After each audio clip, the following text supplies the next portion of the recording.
ये दास रामपाल उस परमात्मा का पावर हाउस है।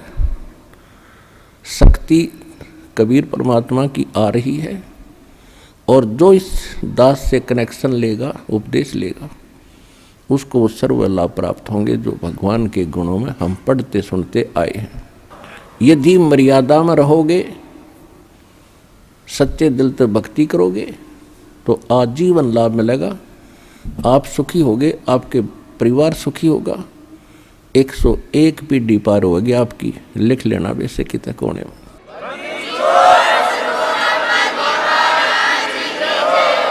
अब हम हिंदू किस लिए कहलाए?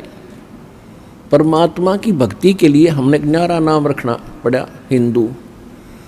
और ईसाई किस आधार से बने? ईसा जी एक धार्मिक व्यक्ति थे, और उन्होंने जो अध्यात्म लेक्चर दिए, ज्ञान दिया, उसके आधार से अन्य साधनाएं छोड़कर उसके अनुयायी बन गए। तो परमात्मा के लिए ही हम अलग से ग्रुप बनते चले गए। उन्हीं में से फिर मुसलमान बने, क्योंकि उस समय यहूदियों में, ईसाइयों में वो भक्ति नहीं रही थी जो ईसा जी निर्देश कर गए थे। तो हजरत मोहम्मद जी के ने जो ज्ञान दिया, जैसा भी उसको प्राप्त था, तो उससे हटकर और कुछ ठीक था, तो हम फिर मुसलमान बने। उसके बाद फिर सिख बने। तो किस लिए बने? हम परमात्मा के लिए ही बढ़ते चले गए। अब हम परमात्मा के लिए ही फिर इकट्ठे होंगे। अब पूरे विश्व को पता चलेगा कि कौन है परमात्मा और क्या है उसकी वास्तविक पूजा। तो सबको भगवान की आवश्यकता है। चाहे कसाई भी है, उसकी भी आत्मा कभी ना कभी अवश्य भगवान की तरफ आकर्षित होती है। और अन्य का तो कहना ही क्या चाहिए। आज को कितना अपने आप को नास्तिक मान बैठा है। जब उसको ये ज्ञान होगा तो विवश होना पड़ेगा उसको। अब नास्तिक क्यों हुए? नास्तिक ऐसे हो गए कि जो साधनाएं हम करते रहे, और जिन गुरुओं के पास हमारे पूर्वज जाते रहे, वो उनको साधनाएं भी और जंतर मंत्र भी और दान धर्म की सारी शिक्षा देते करवाते रहे। उनको फिर भी कष्ट पे कष्ट आते रहे, क्योंकि वो साधनाएं शास्त्र विदिताकर मनमाना आचरण था। जिस कारण से धीरे धीरे ये होने लगा कि भगवान कहीं नहीं है,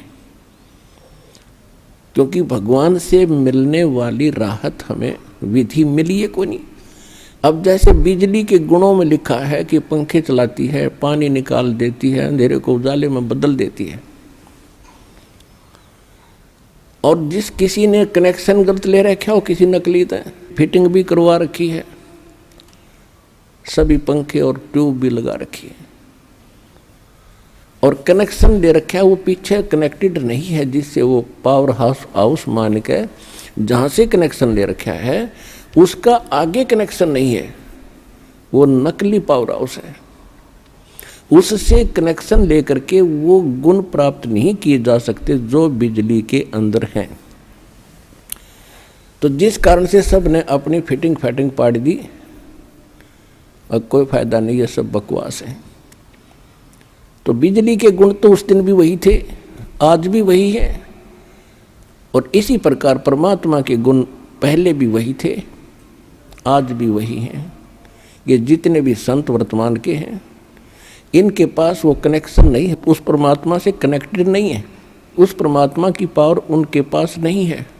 एक संत जो है चलता फिरता पावर हाउस होता है, और पावर हाउस के अंदर थर्मल प्लांट से कनेक्शन होता है। तो उस पावर हाउस से जो कनेक्शन लेता है तो सबके वो काम बिजली करती है, यदि वो रेगुलर उनका बिल भरता रहेगा, जो बिजली के गुणों में हम सुना करते थे।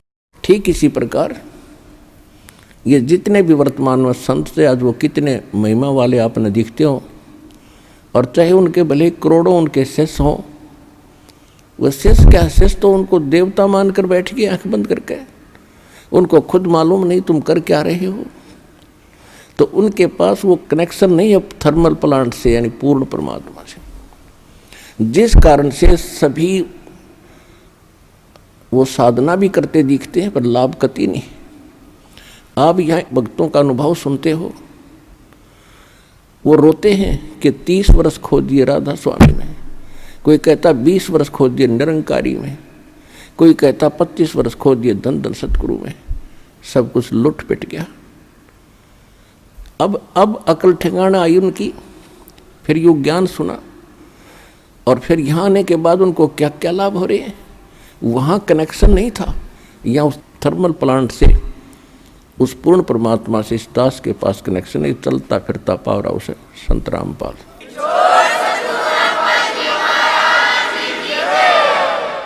ये दास रामपाल उस परमात्मा का पावर हाउस है। शक्ति कबीर परमात्मा की आ रही है, और जो इस दास से कनेक्शन लेगा, उपदेश लेगा, उसको वो सर्व लाभ प्राप्त होंगे जो भगवान के गुणों में हम पढ़ते सुनते आए हैं।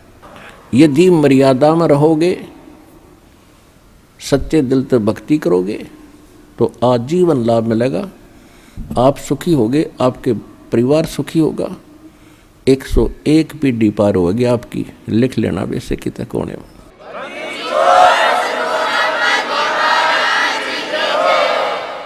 तो पुण्यात्माओं, सौभाग्य आपका, आप जी को ये यथार्थ ज्ञान सुनने को मिल रहा है, सत्संग सुनने को आपको प्राप्त हुआ। तो इसी प्रकार परमात्मा आते हैं और कहते हैं, गोता मारूं स्वर्ग में, जा बैठूं पाताल, गरीब दास ढूंढता फिरूं, अपने हीरे मोती लाले। अब 3 युग, सतयुग, त्रेता, द्वापर में परमात्मा ने इस काल भगवान से प्रॉमिस किया था कि मैं 3 युगों में कम प्राणी ले जाऊंगा। उसने प्रार्थना की थी। और चौथा युग जब कलयुग आवे, काल ने कहा था कि हे परमात्मा, चौथे युग कलयुग में आप कितने प्राणी ले जाइए। तो परमात्मा ने कहा था ठीक है, मैं चौथे युग में ले जाऊंगा, 3 युग तेरे लिए छोड़ दिए। उन 3 युगों में परमात्मा को मालूम था कि सतयुग, त्रेता, द्वापर में ये प्राणी दुखी नहीं होते इतने, इनके पूर्व जन्म के संस्कार इतने होते हैं, वो चाहे कोई भक्ति करता है चाहे ना करता है, और करता है तो कैसी ही करता है, तो उसको फिर भी वो उपलब्धि, संसारिक सुख ऑटोमेटिक प्राप्त होते रहते हैं। पुत्र प्राप्ति, धन प्राप्ति, रोटी टाइम पे मिलना, वो हैं तो उनके पूर्वजन्म के संस्कार। वो समझिए बैठे हैं हम जो साधना कर रहे हैं इन्हीं से हमें लाभ हो रहा है, या इस द्वापर तक यह भूल पड़ी रहनी थी, क्योंकि हम मानते ही नहीं भगवान को। जब तक हमारी साधना आले, इतना चारों तरफ से हमारे रास्ते बंद ना हो ले, तब तक हम भगवान को कम में याद करें। और करते हैं तो नकली जहाँ भी मिल जाते हैं, और वहीं से थोड़ी बहुत कोई जंतर मंत्र बता दिया, वो होना था आपके पिछले संस्कार से, और हमने कारण मान लिया। वो जैसे दास हनुमान और श्याम जी की पूजा करा करते, श्री कृष्ण, श्री विष्णु जी हमारे मूल रूप में इष्ट थे, शंकर भगवान और जो भी गणेश जी, जो देवी देवता, सभी का सत्कार हम बराबर ही करते थे। और जो भी संसारिक सुख हमें प्राप्त हो रहे थे, बच्चा पढ़ता है, पास हो गया शिक्षा में, तो अपने इष्ट को क्रेडिट देता है। हम ऐसे ही दे रहे थे, श्री राम, श्री कृष्ण, बाबा श्याम जी, जिन सा याद आ जाता उससे का शुक्रगुजार कर दिया करते थे। फिर सर्विस प्राप्त हुई तो भी उन्हीं को निमित्त बनाया, संतान हुई, पुत्र पुत्री हुई, तो वो भी इन्हीं भगवानों को क्रेडिट दिया कि इनकी दया से हुआ। अब पता चला परमात्मा के तत्व ज्ञान के दीपक से, रोशनी से, कि तब तक तो हमारा संस्कार यानी प्रारब्ध ही फल रहा था। जो हमें मिलना था वो पूर्व निर्धारित था। और हमने ऐसा भी देखा जो कति भगवान के निकट भी नहीं, वो हमसे भी सुखी थे। शराब पीना, बकवाद करना, सारा दिन अटपट करके ताश खेलना, और वो और भी सुखी थे। तो उनका पिछला ही संस्कार प्रारब्ध ही फल रहा था। और अब पता चला परमात्मा के ज्ञान से कि ये ब्रह्मा विष्णु महेश हमारे संस्कार में परिवर्तन नहीं कर सकते। केवल कबीर परमात्मा जो समर्थ है, परम अक्षर ब्रह्म है, सत्यनारायण है, अविनाशी परमात्मा, यही हमारे बुरे संस्कार का नाश करके और शुभ संस्कार लिख देते हैं। मासा घटे न तिल बधे, विद ना लिखे जो लेख, और साचा सतगुरु मेट कर ऊपर मार दे मेख। जम जो राजा से डरे ये मिटे कर्म के लेख, अदली असल कबीर हैं ये कुल के सतगुरु एक।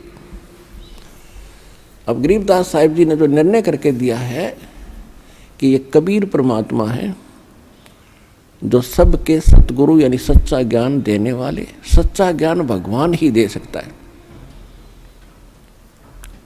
और या वो उसका कृपा पात्र दास दे सकता है जिस पर उसकी रजा होती है। तो उस परमात्मा के कृपा पात्र आदरणीय गरीबदास साहिब जी ने दिया, वो ये सिलेबस लिखकर चले गए। अब इस दास को टीचर बनाकर भेज दिया। अब ये सिलेबस आपके लिए कति सरल कर दिया है दास ने, कति सरल कर दिया है। 9 मन सूत उलझिया ये ऋषि रहे जख मारे, और सतगुरु ऐसा सुलझा दे भाई उलझे न दूजी बार। अब ये दातम मार्ग, ये सभी सदग्रंथ, पवित्र ग्रंथ, पवित्र पुराण, पवित्र कुरान, पवित्र गुरु ग्रंथ साहिब, पवित्र वेद, पवित्र गीता, ये हमारे लिए पहाड़ था। और संत और सतगुरु के सामने तो ये एक महापुरुषों के लेख और सिंपल सा ज्ञान है जिसको हम समझ नहीं सके थे। तो इसलिए टीचर की आवश्यकता होती है कि विद्यार्थियों को ऐसे सिंपल वे से समझावे जो आसानी से समझ जाए। तो आज दास पर कृपा हुई परमात्मा की कि आपको ऐसे सरल भाव से समझा दिया, अशिक्षित भी समझ जाए न, पढ़े लिखे की तो बात तक खत्म, आप तो एजुकेटेड हैं। और फिर भी जो इतना ज्ञान समझकर, इतनी बात, सारा प्रमाण देखकर, और कोई संत या कोई उनका शिष्य वहाँ से नहीं हटता काल की पूजा से, तो भक्ति उद्देश्य लेकर वो जीव नहीं गया वहाँ पर। जो भक्ति उद्देश्य लेकर किसी संत के पास गए हैं या कोई संत बना है, इस ज्ञान को सुनकर वो अब भी आनाकानी करता है, तो उसका कोई उद्देश्य अन्य है, महिमा की भूख है, या कोई उसके कर्म में चूक है। नहीं तो परमात्मा कहते जानबूझ साची तजय और करे झूठ तने, और ताकि संगत है प्रभु सौपन में बिना थे। इतने प्रमाण देखकर आत्मा नहीं हिलती, तो पत्थर हो गया, वो इंसान नहीं रहा, या फिर जानबूझकर बकवाद कर रहा है। तो कहते ऐसे व्यक्ति के तो सौपन में भी साथ ना हो, संग ना हो, नहीं तो वो आपने भी डबो देगा। तो परमात्मा कहते हैं ये ज्ञान देने के लिए स्वयं आते हैं, और फिर इस कलयुग में अपना दास इन्होंने भेजना था। ये तो अब मोक्ष टाइम आ गया, भक्ति काल शुरू हो गया। यू सन 1997 से वहाँ 5505 वर्ष कलयुग बीत चुका है, और उसके बाद ही ये तूफान आया है सत्य भक्ति का। संघर्ष भी खूब करना पड़ा पुण्यात्माओं, क्योंकि काल भी अपने एडी चोटी का जोर लगा रहा है कि कोई रामपाल के पास ना चला जा, वहाँ चलागा तेरी पोल खुली और फिर झांकेगा नहीं तेरी ओर। और परमात्मा इसको फिर याद दिला देते हैं रह रह के कि बकवाद बंद कर दे, अब तेरा बोला हुआ वचन है कि कलयुग में कितने जीव ले जाना। लेकिन इसने एक और गुंडी अड़ाई थी बीच में, कहा था कि परमात्मा आपका ज्ञान माने वो आपका, और मेरे दूतों के ज्ञान को स्वीकार करके जो भक्ति कर रहा है वो मेरा बना रहे, बाई फोर्स ना ले जाना। तो परमात्मा को भी मालूम था जब तक इनको ज्ञान नहीं होगा तो ये मेरे कैसे होंगे, वो भी तथास्तु कर दी थी। अब ठीक है, अब आप देख रहे हो परमात्मा ने ज्ञान का तूफान ला रखा है। भाई बहन बुजुर्ग माता बच्चे ले लेकर पुस्तक एक परमात्मा के पोस्टमैन की तरह घर घर जा रहे हैं, उनके बच्चों तक संदेश पहुंचा रहे हैं, उनकी गालियां खा रहे हैं, कोई जेल में डाल देता है, कोई पत्थर मारता है, कोई धमकाता है, कोई खुरकाता है, लेकिन ये परवाह नहीं करते, क्योंकि इनको मालूम हो गया कि इन्होंने भांग पी रखी है और यह भांग उतरेगी इस पुस्तक के ज्ञान से, भगवान के ज्ञान से, और जिनकी भांग उतर जाएगी हमारे साथ हो लेंगे। फिर ये अब आपकी उतर गई, आप आगे। अब जैसे इस दास की ड्यूटी परमात्मा ने जहाँ से शुरू किया, मेरे स्वयं घर वाले भी नहीं मानने को तैयार थे, लेकिन मुझे विश्वास दृढ़ हो लिया था। और फिर ये ऐसे समाज के अंदर प्रवेश करना, अब मुझे फिर एक सीन याद आया करता रह के। एक बार ये दास मेडिकल में गया था किसी रिश्तेदार को मिलने के लिए, इस ज्ञान प्राप्ति से पहले। तो वहाँ मेडिकल रोहतक के अंदर एक 13 नंबर वार्ड है, उसमें मेंटल वार्ड है। वो डॉक्टर उन मेंटल व्यक्तियों का इलाज कर रहे थे और वो उनको गाली दे रहा था, मैं तेरा जमाई हूँ। डॉक्टर कह रहा था हाँ जी ठीक है, हाँ जी ठीक है। उसका गिरेबान पकड़ लिया डॉक्टर का, तो 2-3 ने छुड़वाया, बैठ जा। और फिर भी उनका ट्रीटमेंट कर रहे थे। और जब वो उन ट्रीटमेंट ठीक हो गया, वो स्वस्थ माइंड हो गया, फिर वही यूँ कह रहे थे, डॉक्टर साहब नमस्ते। तो दास की ड्यूटी पागल वार्ड में ला रखी है। अब जिस भी गांव नगर में गया, दास ने यो ज्ञान सुनाया, नु का मारो डले, यो कहाँ से आ गया है, देवता नहीं पूजन देता, हमारे श्राद्धों को भी मना करता है, पत्थर मारो, ये करो। और अब जब उनको ज्ञान हुआ, जब तो मुझे गाली दे रहे थे और अब कहते हैं सत्साहिब गुरु जी, सत्साहिब गुरु जी, निहाल कर दिए, जीवन नाश हो गया था।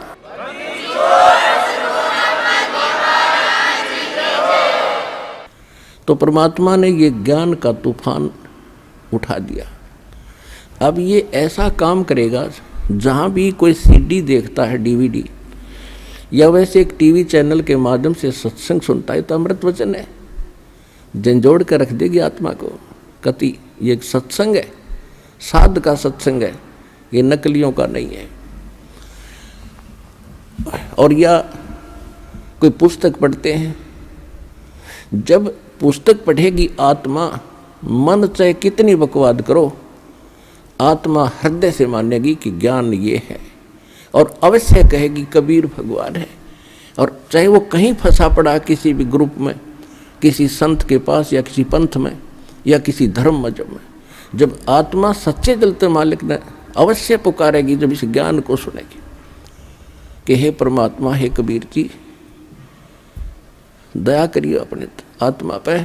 यानी वो निकल नहीं सकता वहाँ से, लेकिन फिर पुकार दिया हृदय से, तो उसी दिन परमात्मा ने कह दिया यो मेरा हो लिया।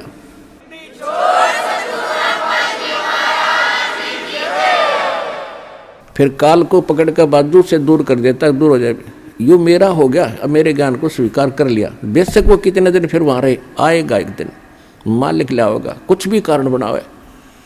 तो इस प्रकार परमात्मा ने कहा था कि तेरा ज्ञान सुनेगा वो तेरा, और मेरा मानेगा फिर उसके निकट मत आ जाइए। तो इस प्रकार ये परमात्मा का ज्ञान पूरे विश्व में फैलेगा।